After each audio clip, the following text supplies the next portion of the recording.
let's start with Kurt Cobain then, John. What got your interest with Kurt to start with?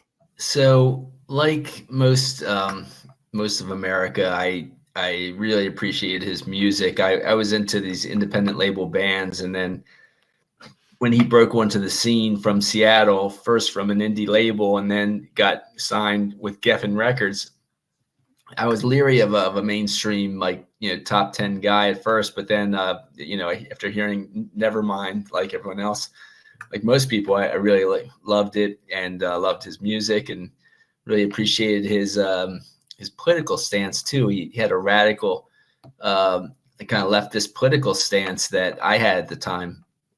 And there's leftist, right wing, left wing things don't seem to mean anything anymore, so it's hard to even use them anymore.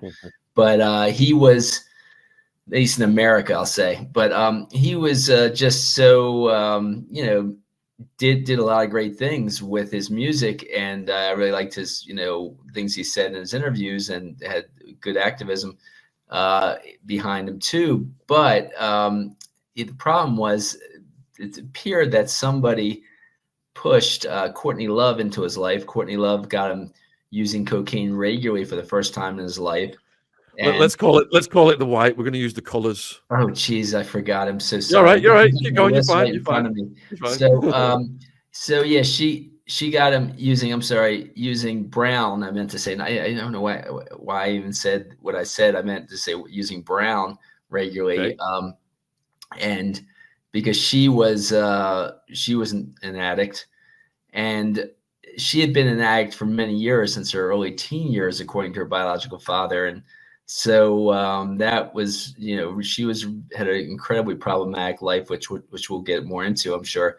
But so then when, he inadvertently popularized brown to the public, and sadly enough, even the injecting of brown. So when I was working as an addictions counselor while he was popular, I, would hear this from some, young American boys who, what are young, it's in their 20s, people in their 20s, guys in their 20s who were playing music, said they were turned on, just by the thought that he became a great guitarist and great songwriter. Maybe it would help them, give them the edge, injecting brown, or just using brown, and then often leads to injecting it after snorting it. But so then so that was the sad aspect of his popularity, even though he was a great musician.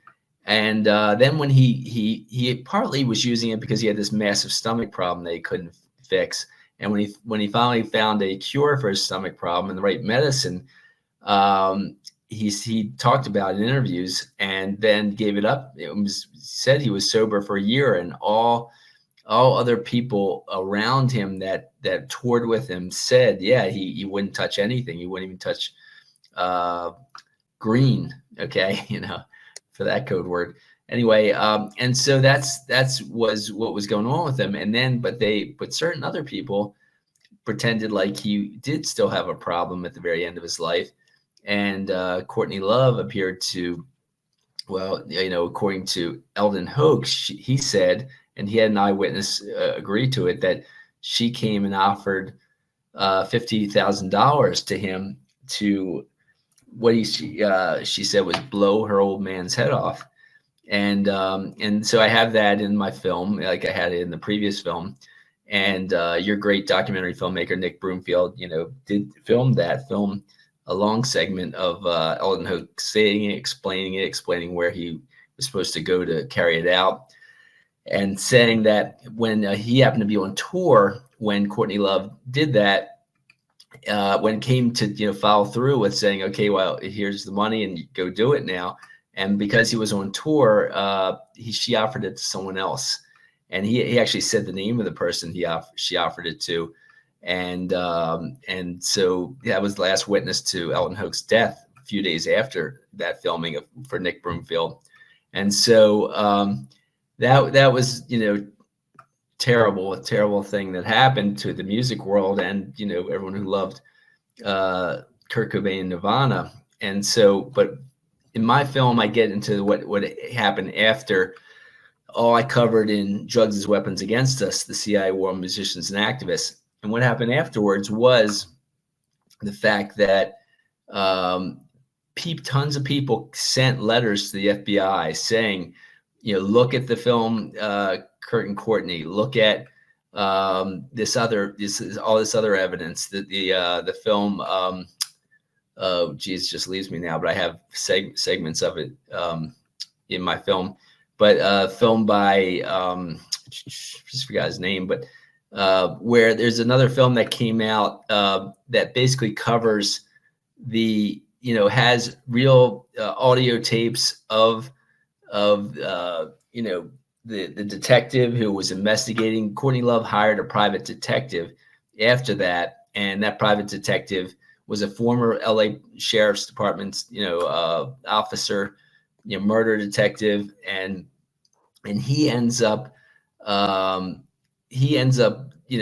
that, well, it looks like Courtney Love actually was involved in Kurt Cobain's death, and he gets their lawyers on tape saying all this, and he gets loads of evidence around what happened. That wasn't a it was the code word again for an unaliving, that it was actually a murder. Okay, if I'm allowed to say murder. Anyway, so the the evidence was overwhelming that it was a murder. It was overwhelming against Courtney Love having something to do with it. The lawyer for Courtney Love and Kurt Cobain said she believes that that Kurt Cobain didn't unalive himself, which is the code word we need to use on YouTube, sadly enough. But anyway, and so there you have that. Now the evidence that it was the FBI came in the FBI's file, that somebody filed a Freedom of Information Act and asked for it to become, get to open it up, and so they had a file on Kurt Cobain, the FBI, and in that file they only allowed a certain amount of pages to come out. And I'm sure it's like the Tupac Shakur file that I filed Freedom of Information Act for. And they said that they, weren't allowed to tell me how many pages in it at first, but I got the woman who worked at the Department of Justice talking about it. And she ended up admitting that there was over 4,000 pages in his file. And they only revealed 99 pages, and only, and those were heavily redacted or censored, blacked out, those 99 pages. So I'm sure it's the same thing with Kurt Cobain's file. You can see they let out maybe 10 pages or so, and even those are redacted in parts. And I'm sure there's loads more than that. And the loads more in that would show the evidence that I believe, and I showed some more of the evidence that Courtney Love helped U.S. intelligence carry out the murder of Kurt Cobain, because he had sobered up, because they basically it followed the same model that they used for John Lennon, same model that they used for Jimi Hendrix, which I document a lot on John Lennon in my film, and I document a lot on Jimi Hendrix in my previous film, Drugs as Weapons Against Us, about how they basically manipulated these artists with people around them and other factors to get them to use drugs. And then when they started sobering up and getting more into anti-war and anti-racist activism, they were done away with.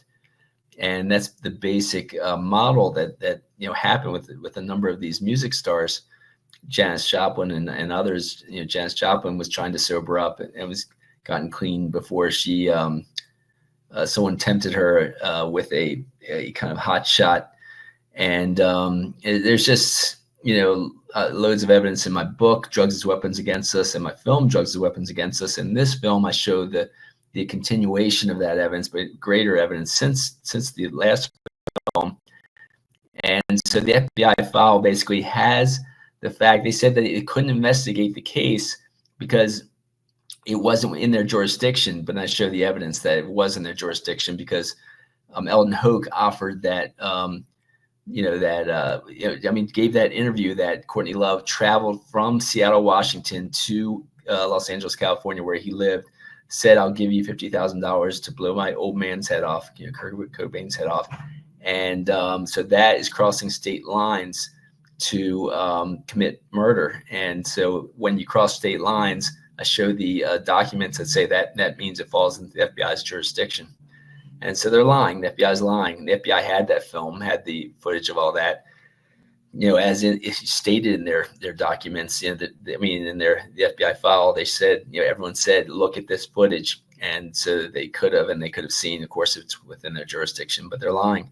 And so sad. And of course, there's more evidence than just that. And I show the other evidence too, around more stuff going on with the setup of Kurt Cobain, sadly enough. But so as I say, that parallels John Lennon, and Tupac Shakur was a different kind of case, but I get into the continuation of the cover up of him too in my film.